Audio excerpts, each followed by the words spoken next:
Աննա Գրիգորյան։ Ես այս փուլում միայն հարցադրումներ կհնչեցնեմ, հետո հիմնական կարծիքներն արդեն ելույթի տեսքով կլինեն, չէ՞։ Սահմանադրություն հոդված 29. Խտրականությունը կախված սեռից, ռասայից, մաշկի գույնից, էթնիկ կամ սոցիալական ծագումից, գենետիկական հատկանիշներից, փոքրամասնությանը, պատկանելությունից, գույքային վիճակից,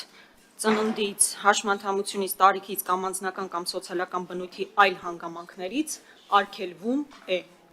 Սահմանադրության մեջ ամրագրված դրույթը փաստացի ոտնահարվում է, եթե ընդունվի սույն նախագիծը։ Այսինքն, եթե բոլորը օրենքի առջև հավասար պետք է լինեն, այս դեպքում սոցիալական կարգավիճակից ելնելով արձանագրվում է անհավասարությունը, որտեղ այն մարդիկ, ովքեր սոցիալական ավելի բարձր դիրք ունեն հասարակության մեջ, կարող են չգնալ բանական, գնալ 1 ամսով, 4 ամսով ավելի ճշգրիտ կլինի նման ձևակերպումը, իսկ նրանք, ովքեր սոցիալական ավելի խոցելի խավին են պատկանում, նրանք պարզապես ստիպված են լինելու, այս դեպքում այդ բառը ճիշտ կլինի օգտագործել, գնալ բանակ։ Սահմանադրական այս դրույթի անհաղթահարելությունը ո՞նց պետք է արվի, եթե ձեր օրենքը ընդունվում է։ Օպերատորներ ուշադիր լսեք։ Ես 3 հարց ունեմ, կարծում եմ մեկ սենց հերթականությամբ գնամ։ Որևէ սահմանափակում չի։ Շատ լավ, շնորհակալ եմ Տիկին Գրիգորյան կարևոր հարցի համար։ Նշեմ, որ համանման կարծիքներ հնչեցրել են նաև տարբեր գործընկերներ, այդ թվում Մարդու իրավունքների պաշտպանը, պետք է արձանագրենք եւ այս հարցը միշտ փակենք, չկա որևէ խտրականություն այս օրենքի ընդունմամբ եւ չի դրվում խտրականություն կապված գույքային դրության մասով։ Այսինքն օրենքը չի սահմանում, որ նրանք, ովքեր ունեն շատ փող, նրանք կարող են օգտվել օրենքից։ Օրենքը սահմանում է, որ ովքեր վճարեն այս գումարը, կարող են ծառայել այսքան ժամկետով։ Սա չի նշանակում գույքային որևէ խտրականություն։ Խտրականությունը հետեւյալը կլիներ, որ օրինակ սեռական չէ, խտրականություն, չնայած սեռական խտրականությունը մենք այսօր էլ ունենք մեր օրենսդրության մեջ, քանի որ Սահմանադրության 14-րդ հոդվածը հստակ ասում է,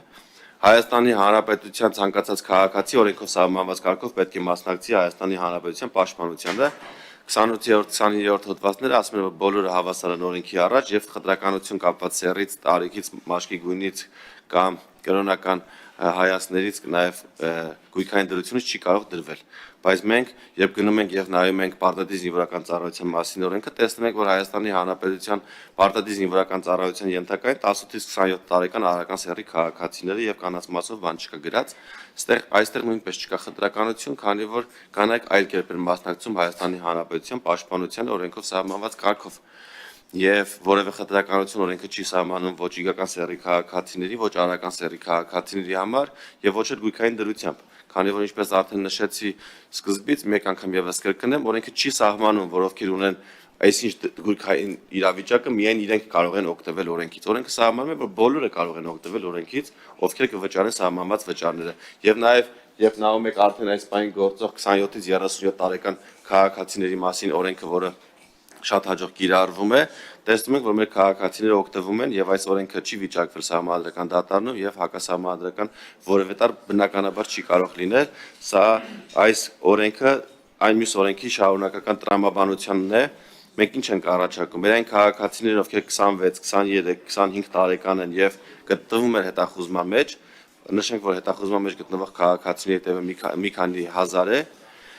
նրանք օգտվեն օրենքից եւ մեկ օր ավելի շուտ վերադառնան Հայաստանի Հանրապետություն իրենց ընտանիքներով եւ չսպասեն, որպեսզի լեռնանա նրանց 27 տարին, որպեսզի օգտվեն այս օրենքից, կամ չսպասեն, որ լեռնանա իրենց 37 տարին եւ վաղեմության հիմքով քրեական գործը կարճվի։ Նշեմ, որ 2500-ից ավել քրեական գործեր են կարճվել վաղեմություն ժամկետն անցած լինելու հիմքով, այսինքն մեր քաղաքացիները 2500-ից ավել վերջին տարիների չեն ծառայել, 37 տարի լեռնանալուց հետո ներկայացել են, չեն վճարել որևէ դրամ, չեն ծառայել ոչ մի օր եւ ազատվել են քրեական պատասխանատվությունից։